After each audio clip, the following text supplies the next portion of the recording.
श्री राम दरबार में हनुमान जी महाराज श्री राम जी की सेवा में इतने तन्मय हो गए कि गुरु वशिष्ठ के आने का उन्हें ध्यान ही नहीं रहा। सभी ने उठकर उनका अभिवादन किया, पर हनुमान जी नहीं कर पाए। वशिष्ठ जी ने श्री राम जी से कहा, राम, गुरु का भरे दरबार में अभिवादन न करना अपमान है।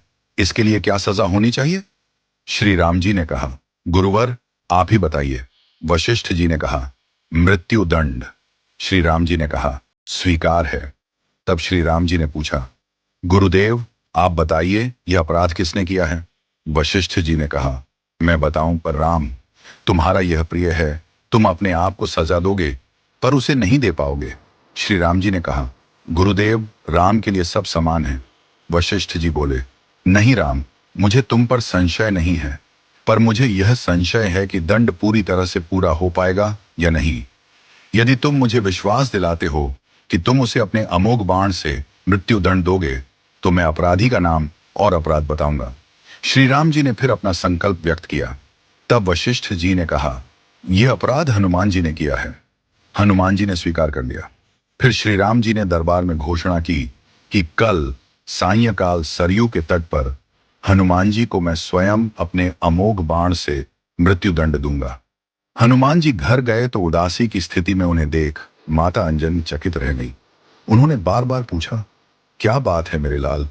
महावीर हनुमान जी, आज इतने उदास क्यों हो? हनुमान जी ने कहा, माता, अनजाने में यह अपराध हुआ है। आप जानती हैं कि संपूर्ण ब्रह्मांड में मुझे कोई नहीं मार सकता, लेकिन श्री राम के अमोघ बाण से कोई भी नहीं बच सकता। माता ने कहा, हनुमान, मैंने भगवान शंकर से राम नाम मंत्र प्राप्त किया था और तुम्हें जन्म के साथ ही यह नाम घुटी में पिलाया। तुम्हारी शक्ति का कारण राम नाम ही है, जिसके प्रभाव से तुमने बचपन में सूर्य को फल समझकर मुंह में ले लिया था। वह राम नाम ही तुम्हारी रक्षा करता है, चाहे राम स्वयं ही क्यों ना हो। राम नाम की शक्ति के सामने राम की शक्ति और उनके अमोघ बाण की शक्तियां महत्वहीन हो जाती हैं। जाओ हनुमान, तुम राम राम का उच्चारण करना आरंभ कर दो। माता के चरण छूकर हनुमान जी सरयू के तट पर राम राम राम रटते हुए पहुंचे। सायंकाल श्री राम जी अपने संपूर्ण दरबार के साथ सरयू तट पर आए। सभी को यह कौतूहल था कि क्या श्री राम हनुमान जी को सजा देंगे, लेकिन जब श्री राम ने बार बार अपने अमोघ बाण चलाए तो हनुमान जी पर उनका कोई असर नहीं हुआ। तब गुरु वशिष्ठ जी ने शंका जताई, राम, क्या तुम पूरी निष्ठा से बाण चला रहे हो? श्री राम जी ने कहा, हाँ गुरुदेव, मैं गुरु के प्रति अपराध की सजा देने के लिए अपने बाण चला रहा हूं। इसमें कोई चतुराई नहीं हो सकती। वशिष्ठ जी ने कहा, तुम्हारे बाण अपना काम क्यों नहीं कर रहे हैं?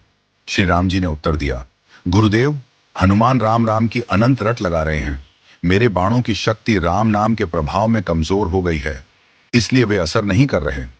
गुरुदेव वशिष्ठ जी ने कहा, राम, आज से मैं तुम्हारे दरबार को छोड़कर अपने आश्रम जा रहा हूं, जहां राम नाम का निरंतर जप करूंगा।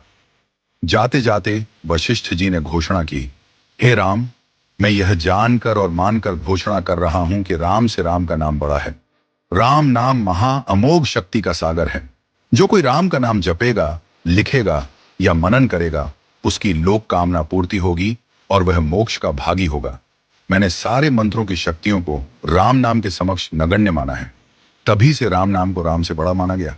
वह पत्थर भी तैर जाते हैं जिन पर श्री राम का नाम लिखा होता है।